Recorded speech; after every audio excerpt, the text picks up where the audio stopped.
Hello student, আজ আমি তোমাদের একাদশ শ্রেণীর রাষ্ট্রবিজ্ঞান বিষয়ের চতুর্থ অধ্যায় সংবিধানের সংজ্ঞা ও শ্রেণীবিভাগের কিছু শূন্যস্থানের পূরণে কোশ্চেন আজ পোস্ট করব, যেগুলো তোমাদের ফার্স্ট সেমিস্টার পরীক্ষায় খুবই কাজে আসবে।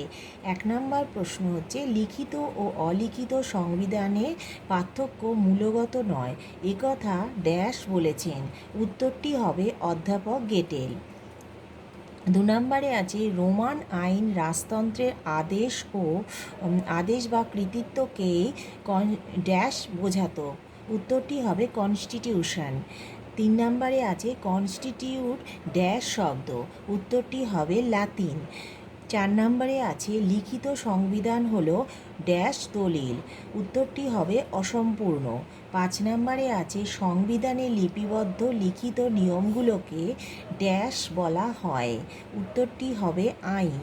6 নম্বরে আছে, রক্ষণশীলতা ড্যাশ সংবিধানের দোষ। উত্তরটি হবে দুষ্পরিবর্তনীয়।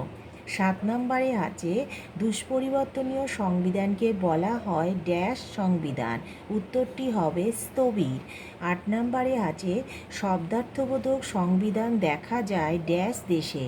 উত্তরটি হবে ইরান।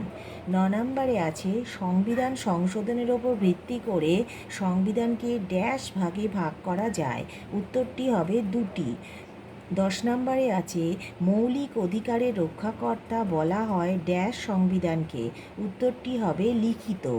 11 নম্বরে আছে, সুপরিবর্তনীয় সংবিধানে ড্যাশে প্রাধান্য দেখা যায়। উত্তরটি হবে আইনসভার। 12 নম্বরে আছে, ড্যাশ হলো লিখিত সংবিধানের একটি গুণ। উত্তরটি হবে সুস্পষ্টতা। তোমরা যদি আরও এরকম ধরনের প্রশ্ন পেতে চাও, তাহলে আমার পাশে থাকা বেল আইকনটি টিপে সাবস্ক্রাইব করবে এবং আরও বেশি লাইক এবং শেয়ার করবে।